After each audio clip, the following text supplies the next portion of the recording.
Assalamualaikum warahmatullahi wabarakatuh. Saya mahasiswa Universitas Sriwijaya Fakultas Ilmu Komputer Prodi Sistem Komputer. Baiklah, video ini dibuat untuk memenuhi salah satu tugas pokok mata kuliah Pengakar Teknik Komputer. Kami dari kelompok 3 yang berisi 3 anggota yang masing-masing bekerja sama untuk menyelesaikan tugas.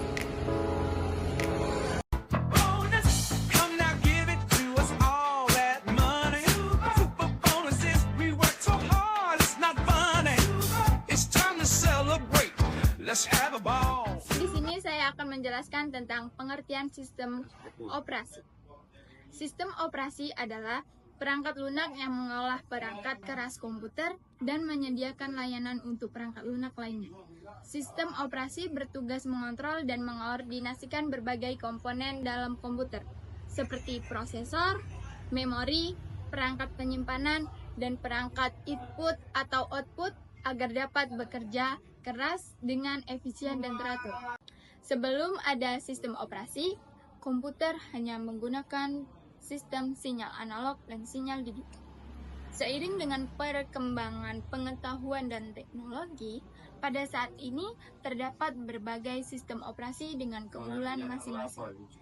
Sistem operasi mempunyai penjadwalan yang sistematis, mencakup perhitungan penggunaan memori, pemrosesan data, penyimpanan data, dan sumber daya lainnya.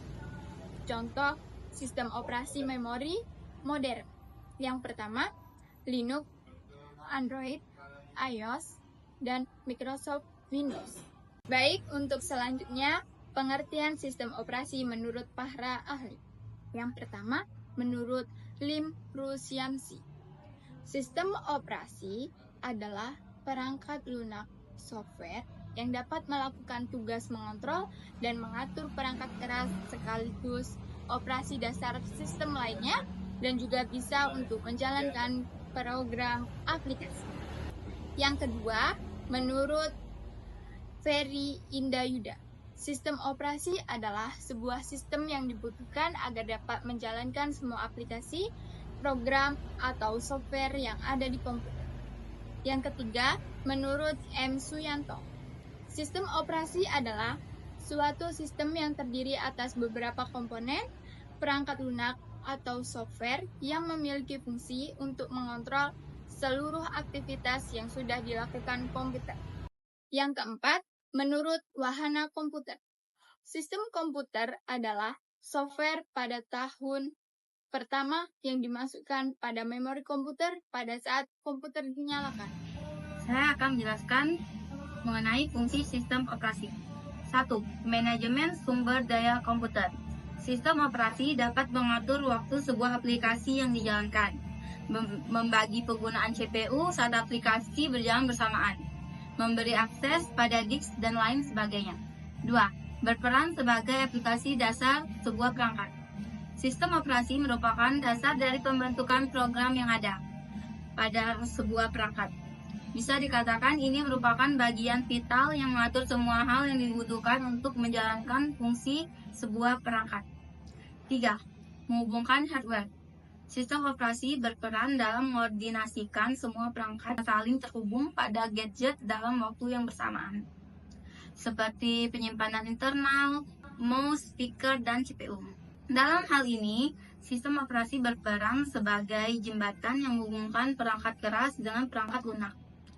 Kemudian pada gilirannya akan menjalankan operasi dasar komputer.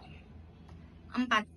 Mengoptimalkan fungsi sebuah perangkat. Sistem operasi mampu mengoptimalkan kinerja dari sebuah perangkat keras maupun lunak. Sistem tersebut mengatur serta mengendalikan hubungan antara perangkat keras dan lunak agar bisa saling bekerja sama dengan baik. 5. Mengatur sistem kerja perangkat. Sistem operasi mengatur serta mengontrol semua fungsi perangkat keras yang digunakan, mulai dari CPU, hard disk, memori, dan lain sebagainya. Tentunya dengan adanya sistem operasi, seluruh perangkat bisa saling bersinergi dan membentuk kesatuan untuk memaksimalkan sebuah fungsi perangkat. 6. Manajemen jaringan. Sistem operasi juga mengelola komunikasi antar komputer dalam jaringan, termasuk pengelolaan koneksi jaringan, protokol komunikasi, dan transfer data antar sistem. Jadi di sini saya akan menjelaskan beberapa jenis sistem operasi komputer. Yang pertama ada sistem operasi batch. Sistem operasi batch menjalankan serangkaian tugas atau pekerjaan secara otomatis tanpa interaksi langsung dengan pengguna. Pekerjaan dikelompokkan dalam satu batch dan diproses satu persatu. Contoh IBM OS 360, MS-DOS. 2. Sistem operasi multi-user. Sistem operasi ini memungkinkan beberapa pengguna untuk mengakses komputer secara bersamaan. Setiap pengguna dapat menjalankan proses secara terpisah tanpa mengganggu satu sama lain. Contohnya ada Unix, Linux, dan Windows Server. 3. Sistem operasi real-time atau RTOS. Sistem operasi real-time digunakan untuk aplikasi yang memerlukan pemrosesan data dengan waktu respons yang sangat cepat dan terprediksi. Sistem ini digunakan di perangkat yang memerlukan pengolahan data secara real-time, seperti sistem kendali industri atau perangkat medis. Contohnya ada VxWorks, RTEMS, dan FreeRTOS. Yang keempat ada sistem operasi distribusi. Sistem operasi distribusi ini mengelola sekelompok komputer yang saling terhubung dalam jaringan dan bekerja bersama untuk menjalankan aplikasi atau tugas tertentu. Pengguna dapat melihat perbedaan antara penggunaan satu komputer dengan jaringan komputer lainnya. Contohnya ada Google Chrome OS, Hadoop, dan beberapa distribusi Linux yang digunakan untuk komputasi terdistribusi. Yang kelima ada sistem operasi jaringan. Sistem operasi jenis ini dirancang untuk mengelola sumber daya dan perangkat keras komputer dalam sebuah jaringan. Mereka memungkinkan komputer untuk saling berkomunikasi dan berbagi sumber daya seperti file dan printer. Contohnya ada Windows Server, Linux dengan kemampuan berbagi jaringan, dan novel network. 6. Sistem operasi mobile. Sistem operasi ini dirancang khusus untuk perangkat mobile seperti smartphone dan tablet.